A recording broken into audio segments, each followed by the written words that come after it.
So the question here is, can successful forestry be done on private land without spraying? Jim Furnish, who was the superintendent of Sayussel National Forest for years, and then became deputy secretary of the Forest Service. He's retired now, but he's written an article in the Register Guard. There's a copy on that table. And basically his solution, he states that what they did on the forest is hire workers to cut them by hand. If you cut the first growth of alder, it grows back slowly, and by that time the conifers will overtake it. So that's his solution, and of course spraying, herbicide spraying was stopped on federal lands, BLM and the Forest Service. Lisa, our next speaker. Should that be you or?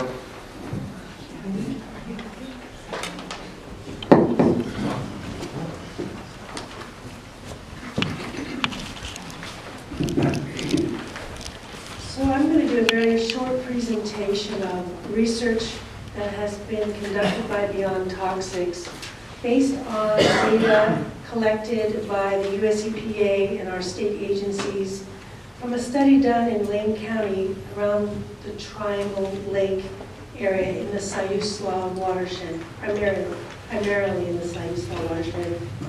There we go. And can everyone hear all that? So this is to give you more of a background in what happens for aerial spraying.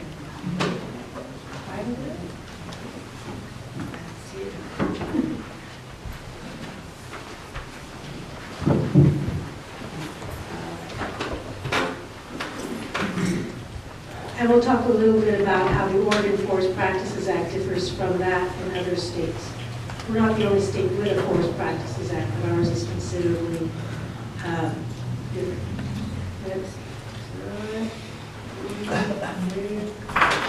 So we'll just have to do it manually. That's right. Thank you. So our report was published in the end of the year 2013 based on data that was collected from 2009, 10, and 11 in this small area near Triangle Lake from a state and federal investigation. The investigation was undertaken because residents there had been complaining about impacts to their health from aerial herbicide drift from forestry operations. And finally, they had worked with a laboratory from the former head of the Center for Disease Control Laboratory to collect urine specimens and have them tested for forestry herbicides. The first test found all 100% of the people had both 2,4-D and atrazine, both are herbicides, in their urine, and this included children as young as 5 years old. The second test found 2,4-D in some of the participants, and that was done in the fall when atrazine is not usually used, so no atrazine was found. But the finding of these chemicals in urine of quite a number of the residents there prompted the investigation and hence access to the records. Go ahead. So when we took GIS and mapped where the aerial applications and ground applications had occurred and what chemicals were used, we learned a couple of interesting things. So this map shows in dark kind of brown where the aerial sprays occurred, the orange is the ground sprays. You can see what's called the ONC checkerboard pattern on the land use as underlayment. And so the light gray is the private, excuse me, I think I just said that wrong. The dark gray is the private land, the light medium colored gray is state-owned land, and the light gray is federal land. So on the federal land, they do not aerial spray, so you won't see any sprays there. Let's go to the next slide, where we take sort of a close-up. All of the initials, abbreviations there stand for the chemical tank mix that is used in each aerial spray. So we learned that it's not just one chemical that's used at a time. It might be as many as 3 or 4 active ingredients of an herbicide, plus a carrier, which could be crop oil or methylated seed oil, and in addition to that, other things which are called adjuvants. These are additional chemicals that enhance the potency of the active ingredient. For example, it might be an adjuvant that causes the chemical to penetrate into the surface of the leaf, which of course would also serve to help that chemical penetrate into the skin of a living organism.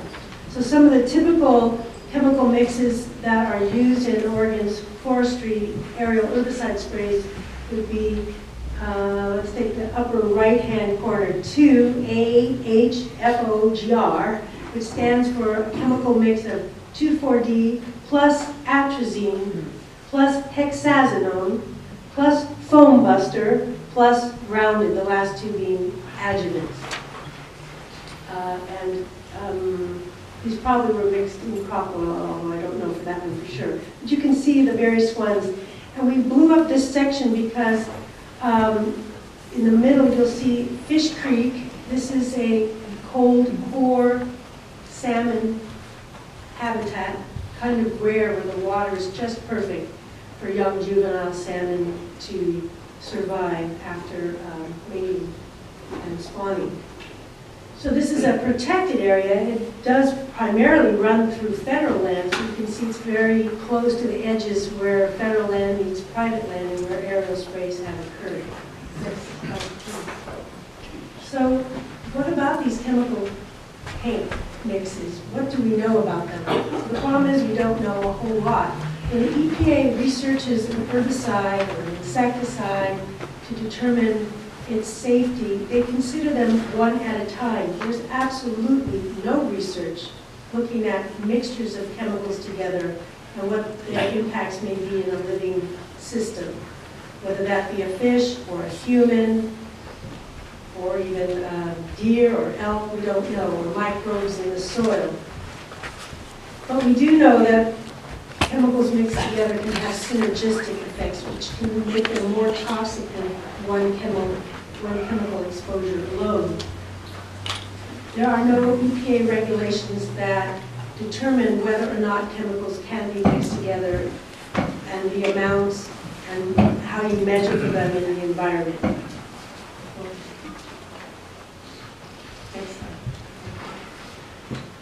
Some research on salmon has found that when you expose salmon in a laboratory setting to one herbicide, it will not be a lethal dose. But when you take small amounts of multiple chemicals, the synergistic effect can cause a lethal impact. So we don't know if the same is true for people. There's just no research to show at this time.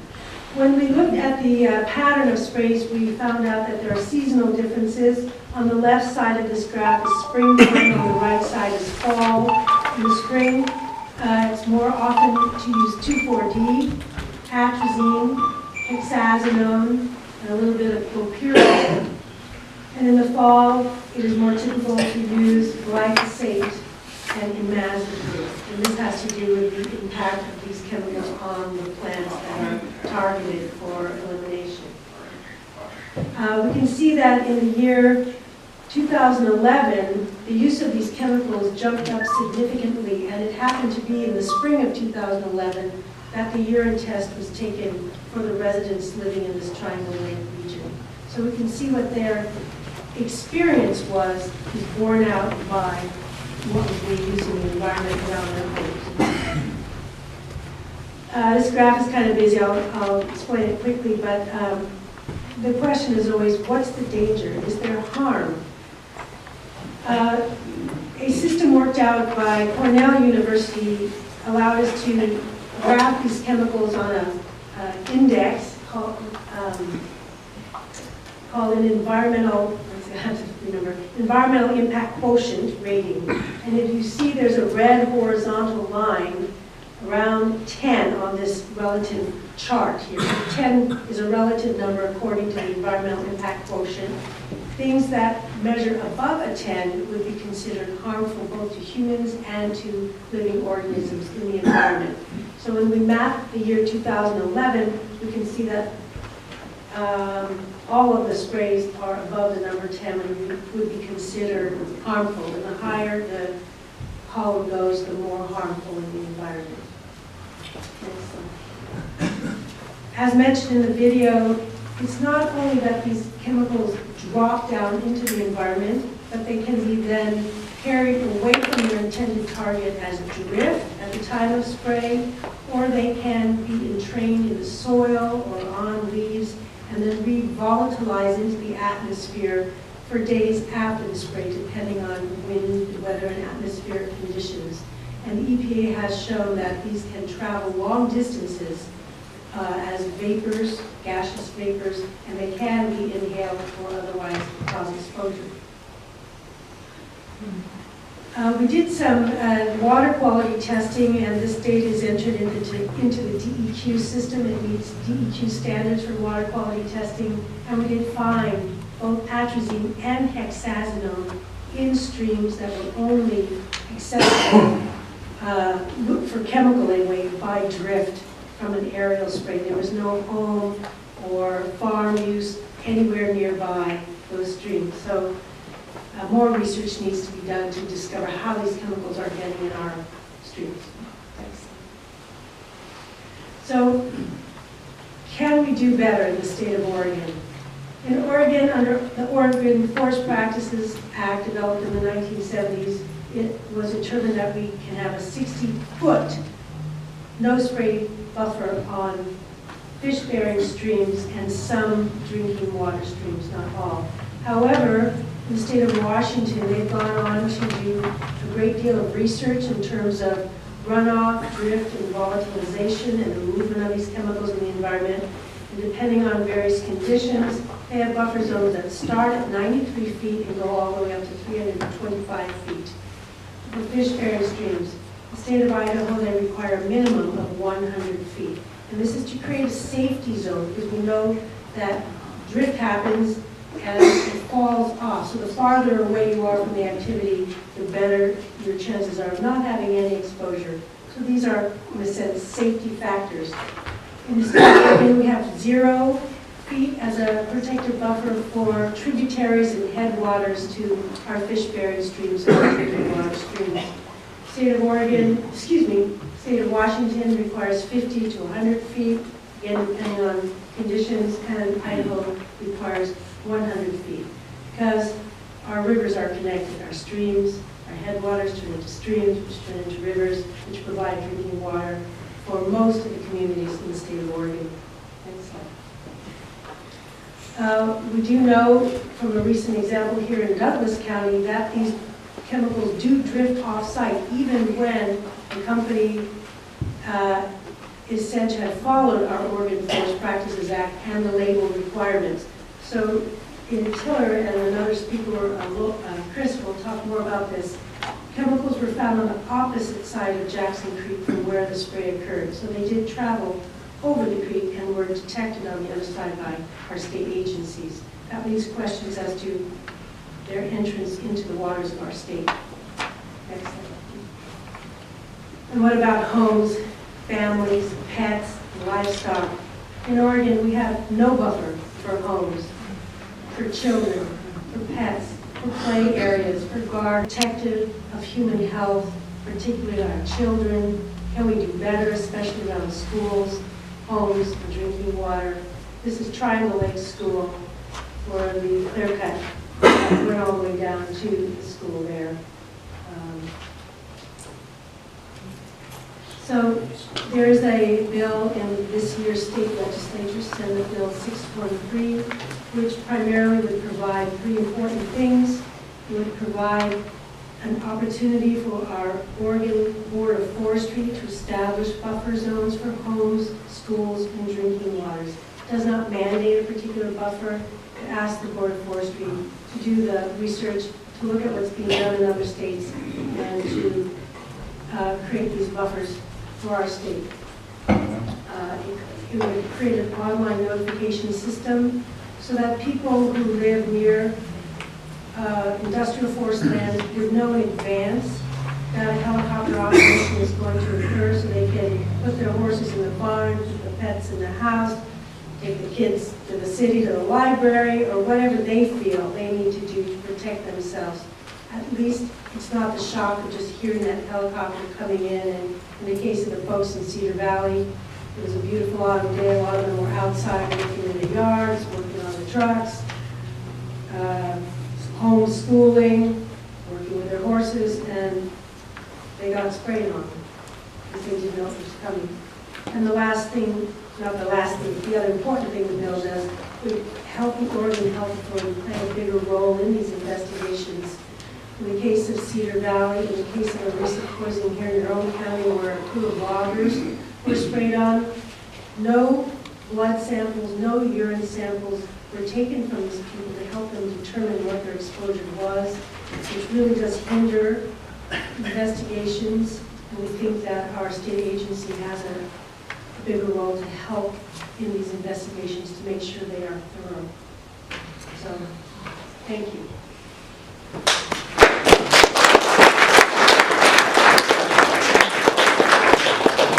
If you have any questions for Lisa and what she just presented, write it on a card, pass it to the aisle, and we'll answer them. I should add that there is bathrooms right across the hallway, and there are cookies and coffee and juice back there for you. Help yourselves. Feel free to get up. Question: does the Clean Water Act rules apply to this? Yes, the Clean Water Act rules apply to all states, and the Clean Water Act does more for fish than for humans. I have a question for Lisa. Did you say that a crew of loggers was sprayed? Yes. When was that? March 27th, so just a few weeks ago, and there's an ongoing investigation into that, so not a whole lot is known. But we do know that these men were directly sprayed upon, and they are very sick at this time. Where was this? Outside of Hawaii.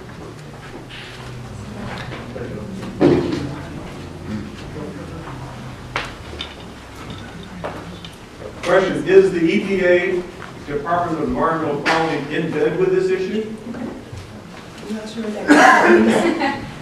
Maybe you could explain that question, sir. Read the other side first. What effects do forest herbicides have on the biota of the 10-mile lakes?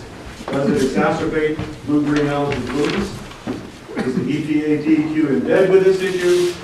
The onus of blue-green blooms is being put on cabin owners on 10-mile lake. I think we need like a toxicologist here and water quality specialist to appropriately answer that question. And I don't know if anyone from the agency has an answer to the question. I apologize that I feel that I'm not qualified to answer that question. Although I have heard speculation, but probably not in this crowd should I speculate. Is there a methodology in which these herbicides work? I've heard that they stimulate growth in the plant so that the roots then run out of their ability to supply the plant with nutrients, so therefore then the plant dies. It suggests to me that it's like feeding the plant. And then if these herbicides run into our waterways, do they fertilize our lakes and streams and rivers and create blue-green algae bloom? I tell you what, I bet there's someone in this audience that knows, and I know we're going to take a break, or it can be addressed when some of our state agencies. I think your question should be answered, and probably will be best answered by one of the other speakers. And I see nodding behind you, so we'll get back to that. Question: can we harvest timber so we do not need herbicide? Can we suppress vegetation without chemicals? My answer to that would be yes. We just had a presentation at the Eugene City Club by two foresters, one from Trout Mountain Forestry and the other one from something resource management. Anyway, they say their forestry companies do forestry without the use of herbicides, and they market FSC wood, which is Forest something Council. Stewardship Council. Thank you. Right. Have all these people. And they do it without the use of herbicides, and they certainly say that forestry can be done without aerial herbicide spray. Also, Jim Furnish, who's currently on a book tour throughout the state of Oregon, and there's an article there by him. He was the former deputy chief of the U.S. Forest Service and in charge of the Sayuspa National Forest, and it was under his watch that aerial sprays were banned in our federal forest, and he said forests can be managed without the use of aerial herbicide sprays, and they can be profitable. And probably we should hold the rest of the questions and let the other speakers kind of... Sure. Let me just add that Jim Furnish in that article says those are jobs in the forest. If we don't spray those trees and crews go in to do the manual pruning, those are jobs. There are people here who used to plant trees in the forest, and they were good paying jobs. And they could be good paying jobs again.